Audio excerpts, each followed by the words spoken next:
Book of Heaven, Volume 16, February 16th, 1924. Immense sorrow and infinite joys of the heart of Jesus. One who with love and submission shares in his sorrows, also shares in his joys. I was thinking about the sorrows of the most holy heart of Jesus.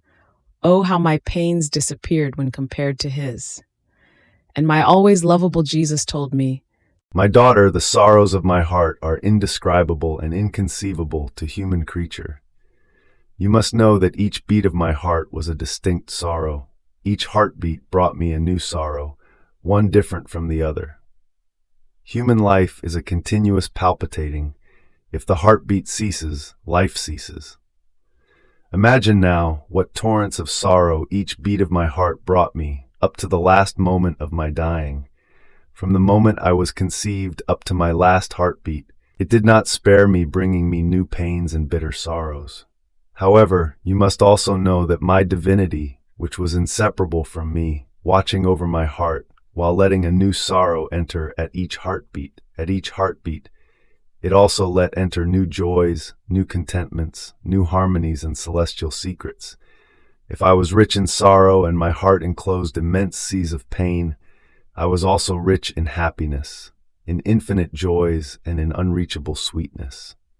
I would have died at the first heartbeat of sorrow if the divinity, loving this heart with infinite love, had not let each heartbeat resound in two within my heart.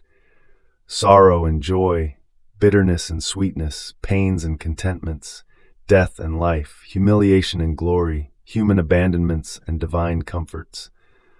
Oh, if you could look into my heart, you would see everything centralized in me, all possible and imaginable sorrows from which creatures rise again to new life, and all contentments and divine riches, which flow within my heart like many seas as I diffuse them for the good of the whole human family. But who shares more in these immense treasures of my heart? One who suffers more. For each pain, for each sorrow, there is special joy in my heart, which follows that pain or sorrow suffered by the creature. Sorrow renders her more dignified, more lovable, more dear, more worthy of sympathy. And just as my heart drew upon itself all divine sympathies by virtue of the sorrows suffered, in seeing sorrow in the creature, which is a special characteristic of my heart, watching over this sorrow, with all love I pour upon her the joys and contentments which my heart contains. But to my highest sorrow, while my heart would want to let my joys follow the sorrow I send to creatures, not finding in them love of suffering and true resignation like those which my heart had, my joys follow the sorrow, but in seeing that the sorrow has not been received with love and honor, and with highest submission, my joys do not find the way to enter that sorrowful heart, and grieving they come back into my heart.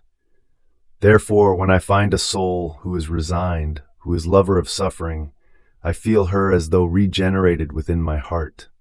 And oh, how sorrows and joys, bitternesses and sweetnesses, alternate. I hold nothing back of all the goods which I can pour into her.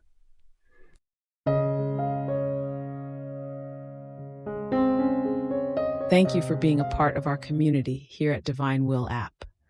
If you enjoy listening to Jesus' lessons on how to live in the divine will, please give this video a thumbs up. Your likes help us reach more souls yearning to live in the kingdom of the divine will. We'd love to hear your thoughts and reflections, so drop a comment below. Your insights not only enrich our community, but also inspire others on their spiritual journey. And don't forget to subscribe to our channel. By joining us, you're helping to spread the news of the kingdom of the divine will, so that together we can bring his kingdom to reign on earth as it is in heaven. In the divine will, always.